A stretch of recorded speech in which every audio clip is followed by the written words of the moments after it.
Assalamualaikum warahmatullahi wabarakatuh. Saya besar. Alhamdulillah pada hari ini kita dengar 3 pembicara. Saya dilupain ini karena waktunya 3 menit. Saya ingin kasih tahu teman-teman semua bahwa agama yang paling benar itu hanya Islam. Dan kita bahas kitab suci yang lain bukan habis waktu. Karena kitab suci di dunia cuma 4 saja. Dan kitab suci 4 itu semua bernuansa Islam. Yang pertama, Taurat itu Zabur diturunkan pada Nabi Daud. Kota sucinya Yaman, sudah jelas. Nabi Musa, Taurat, kota sucinya Mesir. Injil kepada Nabi Isa alaihissalam, kota sucinya Yerusalem. Nabi Muhammad, Al-Quranul Karim, kota sucinya Mekah Madinah. Yang lain ini palsu. Jadi untuk apa kita pikir kalimat kayak itu dibaca oleh Allah, Elohim, nggak ada keuntungan apa-apa.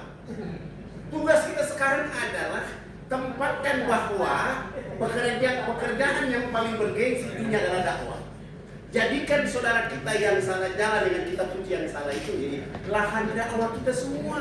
Takbir. Allahu Akbar. Jangan benci mereka. Tapi sebelum kita tidur doakan mudah-mudahan saudara kita yang salah jalan itu kembali kepada Islam. Amin. Itu fokus kita di situ. 3 menit sudah.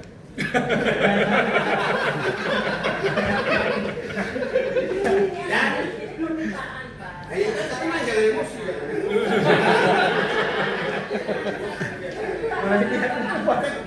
Bukan. Saya bicara ini supaya kita paham betul bahwa identitas Al-Quran itu identitas Islam yang menjelaskan secara jelas mana yang salah, mana yang benar. Jadi kalau kita terhanyut dalam yang salah, hanya tidak ada keuntungan kecuali kerugian yang kita bahas. Untuk apa? Tugas kita adalah kepung orang-orang itu dengan dakwah yang benar, dakwah yang hasan, dakwah yang bijaksana, yang arif. Assalamualaikum warahmatullahi wabarakatuh. Kan 3 menit. Terakhir. Ada waktu cuma 3 menit. Saya masih diskusi belum selesai dengan salah satu pendeta di Papua. Ketika dia mau datang ke satu kampung, dia umumkan di satu kampung itu, nama kampung itu Desa Warfra, diumumkan. Kebetulan dia orang Maluku, satu kampung sama kayak nama. Bahwa besok Yesus akan datang di kampung. Lalu orang kampung yang kebetulan juga agamanya sama dengan dia menyambut dia seperti kedatangan Tuhan di kampung itu. Padahal dia tujuannya supaya nanti masyarakat itu panen buah pala, kasih pada dia dua ton.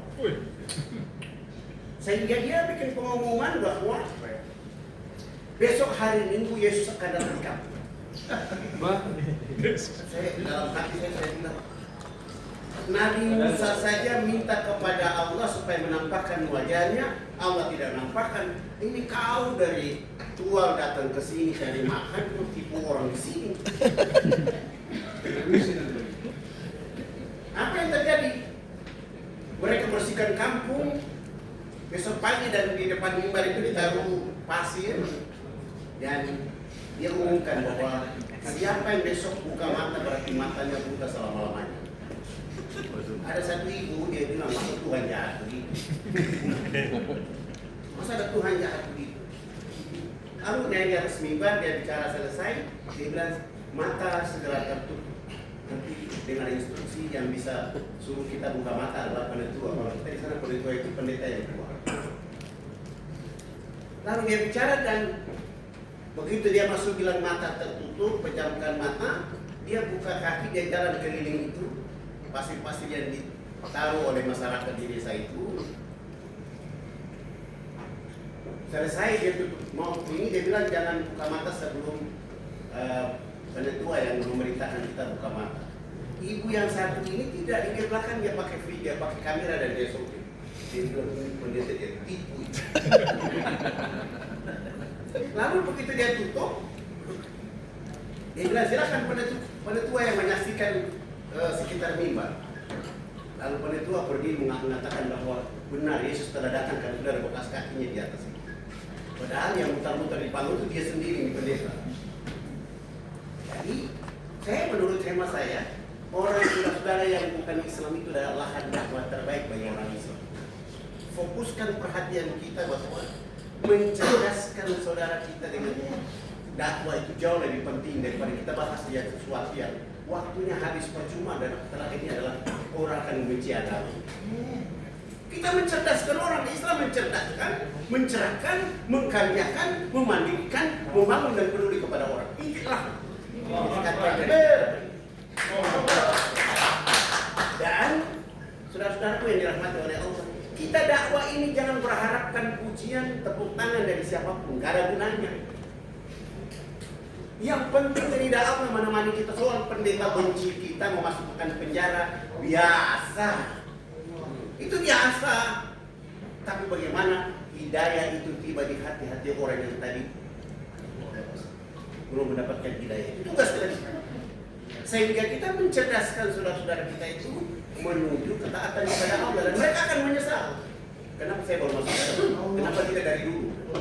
Nah, kenapa mereka mengatakan demikian? Karena umat Islam apatis kepada saudara agama lain yang perlu mereka dijabarkan. Sudah 5 menit. Akhir kita akhirnya keluar. Kita takut nanti di padang masyarakat orang Kristen akan mengatakan kepada orang yang kemarin akan katakan kepada orang Islam bahwa Allah tidak adil karena orang Islam tidak mendakwakan kami. Jadi bahaya buat kita orang Islam. Maka tugas kita sekarang siapkan strategi dakwah, jangan bahas tantangan, jangan bahas tadi mereka adalah peluang yang Allah titipkan.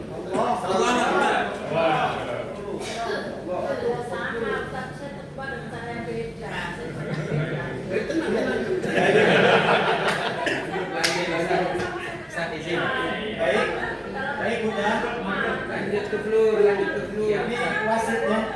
Ya. Baik, terima kasih. Amin. Dan juga Bunda. Insya Allah walaupun pesan-pesan seperti itu hatinya tidak begitu. Amin. Hatinya es adem.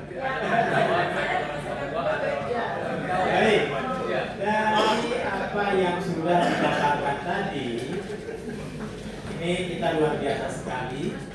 Punya banyak amunisi ini di RDK ini. Nanti bisa aku tinggal bagaimana meramunya. Bagaimana membingkainya, menjadinya, sehingga menjadi satu kekuatan insya Allah. Oleh karena itu kami silakan kepada hadirin. Ibu kanan, kiri, satu-satu dulu ya. Kanan dulu, silakan. Satu pertanyaan ditujukan kepada siapa langsung ya. Ya, makasih saya Jangan pertanyaan.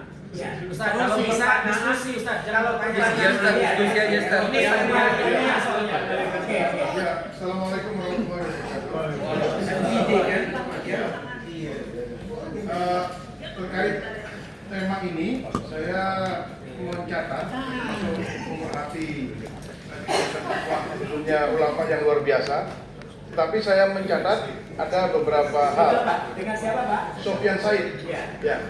Oke. Ada beberapa hal. Pertama, tidak cuma sekali, bahkan cukup merata di hampir semua mereka, seolah membenarkan bahwa akidah agama Yahudi itu sama dengan Islam dalam penjelasan mereka.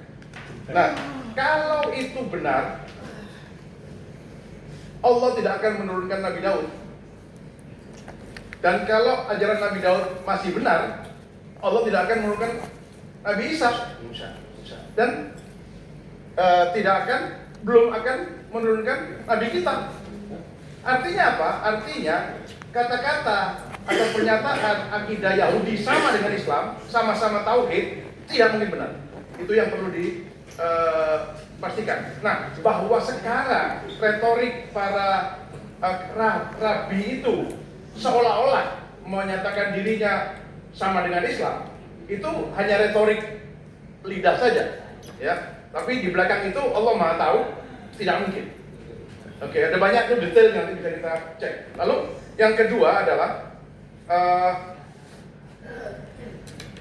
perlunya kita bikin, ini usulan saya, karena pengalaman para mu'alaf ini kan luar biasa dengan latar belakangnya khusus yang sangat penting untuk, tadi walaupun Ustadz Samsul Nababan mengatakan tidak relevan lagi kita bicara kristenisasi, nyatanya di Indonesia masih banyak yang lari ke sono, bukan karena pemahaman tapi karena Indomie dan teman-temannya itu.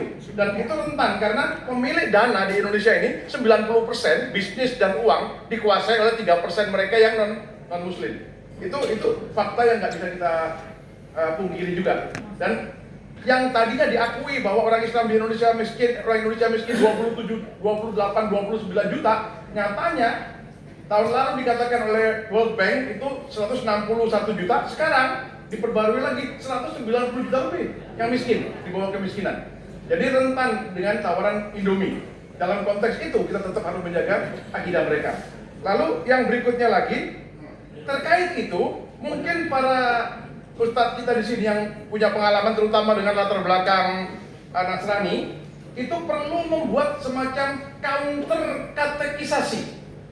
Jadi pada waktu kita tahu di kelompok sono ada katekisasi, maka bagaimana kontra katekisasi itu dengan simple tadi one to one gitu loh, supaya langsung kelihatan di mana belangnya. Oke, itu sangat penting, karena ada banyak ulama orang-orang yang mengaku sebagai mantan ustadz di pesantren ini, pesantren itu mengatakan ayat ini mengakui Nabi Isa, mengakui Bible, Injil dan Taurat. Jadi berarti kan Anda diperintah untuk mengikuti ini, maka ikuti kitab ini. Nah, dalam konteks itu saya mau urut sedikit kalimat. Itu sama dengan ibarat kita ini sudah punya 4 SIM, 4 kali ganti-ganti SIM. Kalau kita misalnya lupa pakai dompet lama, 3 SIM kita bawa, ada razia, semuanya SIM lama, apakah kita akan lolos dari razia? Nggak mungkin, karena yang dicari polisi adalah SIM terakhir. Nah, tidak mungkin juga di dalam SIM terakhir ada kalimat SIM ini, yang terakhir ini dibuat untuk membenarkan SIM sebelumnya. Kalau itu kalimat ada begitu, yang ngapain juga bikin SIM keempat? Kalau SIM yang sebelumnya masih dianggap berlaku oleh polisinya. Oke, itu. Lalu ini mau solusi atau cuma mau ya. Ini nih saya rasa dengan segala hormat, mohon ditunggu sebentar, saya minta mohon supaya kita orientasinya hasil. Ya, oke. Ya, lalu berikutnya lagi mengenai terkait sama katekisasi kontra tadi, itu ada yang menarik terkait dengan banyaknya diskusi tentang Injil Barnabas. Selalu dikatakan dan banyak juga di antara tokoh Islam yang membenarkan seolah-olah itu meragukan karena itu dibuat tahun 1600 sekian. Padahal di dalam sejarah Katolik sendiri dikatakan itu sudah dilarang sejak zamannya Paus Innocent 407 sampai 417 Masehi sebelum Nabi Muhammad lahir, dan Paus Galasius tahun 492 tahun 496 gitu loh. Itu artinya kata-kata mengenai tauhid yang diajarkan atau Islam yang diturunkan kepada Nabi Isa dengan Injilnya itu Islam. Buktinya Barnabas, dan itu tahun 400-an sudah dinyatakan dilarang, artinya tidak sama dengan konsep anak Tuhan itu kan karena maunya Paulus dan teman-temannya itu. Terus satu hal lagi mengenai Kardinal Johanna Adamczyk, ya, orang yang pertama sekali dari Kristen yang menggunakan Al-Quran untuk fungsi-fungsi apologetik, yaitu John the Damascus. Ini penting kita cek karena dia lahir itu, pada waktu dia lahir Al-Quran sudah jadi sebagai Mushaf Utsmani 30 tahun yang lalu. Artinya dia sebagai orang yang berbahasa Arab di Syria, dia menggunakan Quran untuk main kalimat bolak-balik itu, dan yang sekarang dilakukan juga oleh semuanya, dan referensi dia sampai sekarang menjadi ditanamkan di semua gereja Kristen di seluruh dunia. Jadi kita perlu tahu apa yang dia katakan untuk digunakan dalam katekisasi kontra tadi. Ya. Nah, oke. Ya.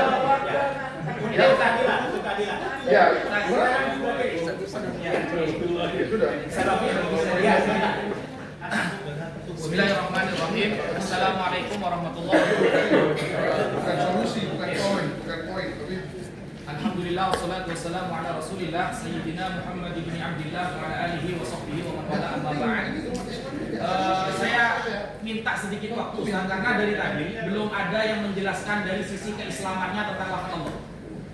Jadi itu kita orang Islam ya, maka seharusnya saling melengkapi. Ya, saling melengkapi. Makanya tadi saya sangat apresiasi kepada apa yang disampaikan oleh Bunda Etika. Insya Allah saya juga pernah saya juga pernah diskusi terbuka dengan beliau waktu di Jogja, Bunda, di sekitar 3 tahun yang lalu. Kepada Ustaz Kiai Nama yang kalau nanya seperti saya punya hutan kalau tengah malam, insya Allah beliau, saya merasa kalah dengan beliau karena beliau sangat semangat belajar Islamnya. Saya kalah. Ustaz Kababan yang sudah lama saya lihat di YouTube, masya Allah. Ustaz Fadlan saya baru kenal sekarang. Semoga semakin erat silaturahim selanjutnya. Jadi begini Ustaz, lafaz Allah ini termasuk lafaz yang krusial, yang memang pembahasannya itu ternyata ratusan tahun yang lalu sudah pernah dibukukan oleh para ulama. Kita membahas tentang lafaz Allah ini bukan baru saja terjadi, tapi para ulama kita sudah banyak karya untuk membantah hal tersebut. Berarti kita ini sebenarnya sedang meneruskan. Jangan dikira para ulama kita gak ada yang kristologi. Imam Al-Ghazali punya kitab Ar-Raddul Jamil Ilahiyyati Isa Bisoril Injil, sudah disebutkan tadi. Dan semua para ulama atau yang sering berdiskusi dengan orang Nasrani namanya Imam Fakhruddin Ar-Razi. Dari beberapa kitab para ulama itu hampir semuanya saya sudah hafal, Ustaz. Saya sudah hafal. Makanya apa yang ditanyakan oleh mereka para penghujat Islam, narasi dan apa yang mereka inginkan itu sudah ketahuan duluan. Kenapa? Ternyata ratusan tahun yang lalu para ulama kita sudah menjawab persis seperti yang disampaikan Bunda Etika dulu. Jadi kita ini sebenarnya hanya meneruskan dakwah para ulama. Ada bagian masing-masing. Bagaimana kemudian kita akan mencerdaskan orang yang akan berdakwah tanpa ilmu. Ngomong kalau gak ada ilmu, maka apa kata para ulama? Li ayyasraqa khairun min ayyakuna mu'alliman. Mending mencuri daripada ngajar agama. Kenapa? Faktanya banyak orang yang tersesat gara-gara pendakwah ini sebelum dia berdakwah gak belajar dulu. Satu, tentang lafaz Allah, Ustaz. Ini yang perlu kita, ini menjadi framing para penghujat ya. Lafaz Allah ini mau tidak mau kita harus sepakat para ulama berbeda pendapat. Ada ulama yang mengatakan kata Allah adalah isim mushtaq. Dibentuk dari kata ilahun, itu bisa dilihat di awal-awal kitab Fathul Mu'in. Kalau kitab yang tebal I'anatul Talibin di awal-awal, halaman awal-awal itu, bahwa dijelaskan wallahu alamun lidzat al-wajibul wujud. Allah itu adalah sebuah nama yang wajib keberadaannya, wa asluhu ilahu. Awalnya dari lafaz ilah. Nah, wa huwa ismu jinsin. Ilahun adalah sebuah nama jenis. Likulli ma'budin, setiap sesuatu yang berhak disembah maka bisa disebut ilahun. Setiap apapun, dewa, berhala, apapun maka bisa disebut ilahun. Nah, dari lafaz ilahun kemudian didatangkan al-ta'rif kalau dalam ilmu nahwu sharaf. Al yang bermakna khusus. Sehingga di dalam gramatikal Arab mendatangkan al itu berpengaruh maknanya. Yang awalnya umum, nakirah, menjadi ma'rifat. Dan lafaz Allah adalah a'raful ma'arif, paling ma'rifatnya isim ma'rifat, double ma'rifat. Tidak ada selain lafaz Allah yang bisa double ma'rifat. Tidak ada. Makanya tadi Bunda Etika mengatakan tidak pernah kita ketemukan ada lafaz ilahukum ilahuna, Allahukum Allahuna, tidak ada. Karena Allah sudah double ma'rifat maka tidak bisa bertemu dengan isim dhamir, akan triple ma'rifat. Jadinya tritunggal. Nah, itu Allah. Ini lebih makul, Ustaz. Pendapat ini seharusnya didukung oleh MUI karena lebih makul. Kenapa? Fakta sejarah baik dalam Taurat ataupun dalam kitab-kitab suci yang dulu, ya, yang mereka anggap suci tapi sudah ditahrif. Saya sangat setuju istilahnya Ustaz Kiai Nama. Agama samawi hanya Islam. Selain Islam bukan samawi tapi agama wad'i. Samawi adalah sesuatu yang datang dari sang pencipta yang benar. Kalau ad-dinul wad'i, ya, agama yang dibuat-buat oleh pelakunya atau oknumnya sendiri, itu namanya agama wad'i, dan itu sudah dijelaskan oleh para ulama yang disampaikan oleh Kiai Nama. Nah, sehingga kalau kita nanti berpendapat Allah ini adalah isim jamid, memang pendapatnya ada. Ini saya kutip di dalam kitab Hawashi Syarwani. Hawashi Syarwani ini hasyiah dari Tuhfatul Muhtaj ala Syarhil Minhaj. Nah, di dalam kitab Hawashi Syarwani beliau ternyata lebih condong kepada kata Allah itu adalah isim jamid, tidak bentuk dari kata lain, tidak dibentuk dari kata lain. Dan ini didukung oleh Imam Ibnul Qayyim Al-Jauziyah, muridnya Imam Ibnu Taimiyah, dan beliau juga menulis kitab tentang perdiskusian beliau dengan para pendeta. Nah, beliau berpendapat isim jamid.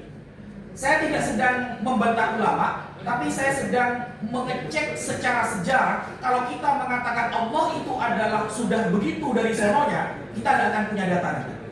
Sulit mencari data di dalam kitab-kitab terdahulu berlafal Allah. Kenapa? Karena Allah itu adalah lafal al-ilah yang didatangi al kalau dalam bahasa Arab. Tapi kalau kita pendapat yang pertama yang isim mustaq, kita selamat. Karena pendapat itu didukung dengan data-data eksternal. Makanya ada yang namanya Ismail, Yismail, Tuhan mendengar, L. Ya, saya orang Madura belum jadi. Karena orang Madura kalau nggak tahu.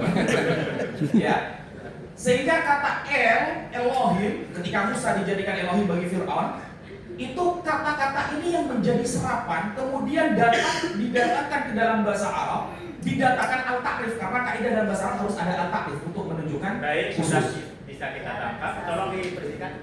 Nah, akhiran begini Ustaz. Apakah kita akan berpendapat harus membuang kata Allah di dalam ini? Kalau lihat Darul Mafasid muqaddam ala jalbil masalih Ustaz, mending dibuang memang. Mending. Kenapa? Kita tahu orang Kristen itu pengkhianatannya dan pembujatannya sangat masif, mereka minoritas padahal. Iya. Melihat kaidah akhafud dororen, giliran Yesus sama Isa mereka gak terima disamain. Giliran Allah kita dipakai-pakai. Padahal kenapa mereka kok pakai kata Allah? Karena mereka tidak punya nama Tuhan, Tuhannya teos. Tidak punya nama Tuhan mereka. Mereka sudah pakai lafaz Allah, sudah minjem pakai lafaz Allah. Kata mereka Allah adalah generic name, bukan proper name. Ini fatal Ustaz. Nah, kira-kira seperti itu yang bisa saya sampaikan. Ya, silakan. Saya punya solusi. Tengah. Ya. Saya. Ya. Assalamualaikum warahmatullahi wabarakatuh. Adonai Elohim Ehad. Jadi gini Ustaz, saya cuma menawarkan solusi program dari Tionghoa. Oh iya, nama saya Muhammad Abdul Aziz atau Pak Aziz dari Tionghoa Muslim Inspiration. Kami ini punya program solusi Ustaz, namanya Mu'alaf Berdakwah Ustaz. Dimana kami mengajak semua yang punya mu'alaf di sini nih untuk belajar berdakwah dan mulai manggung Ustaz. Nah, dan pertanyaannya sekarang ada dua Ustaz. Siapa yang mau ngirim perwakilannya dalam program kami? Karena ini sudah bulan kedua, 7 bulan ke depan kami bulan percobaan 7 bulan. Besok Juli ini di Malang. Insya Allah salah satu yang akan kami angkat ini adalah Natalia dari debater TikTok, Insya Allah. Nah, kedepannya Agustus, September, Oktober, November, Desember, siapa yang mau gabung dengan kami mengirimkan mu'alaf yang bisa berdakwah, hubungi saya TMI. Kedua, siapa yang mau biayain, hubungin saya TMI. Kenapa? Karena saya ngeluarin dari kocek sendiri Ustaz. Jadi belum tentu saya pulang bawa amplop, tapi yang pasti saya keluar bawa duit Ustaz. Dan keluar duit saya. Siapa yang peduli terhadap mu'alaf, siapa yang peduli terhadap pendidikan mu'alaf, kita cetak minimal 100 dai-daiyah dari sini Ustaz. Allahu Akbar. Saya tunggu semuanya yang berani dan punya nyali untuk mendidik mu'alaf semuanya.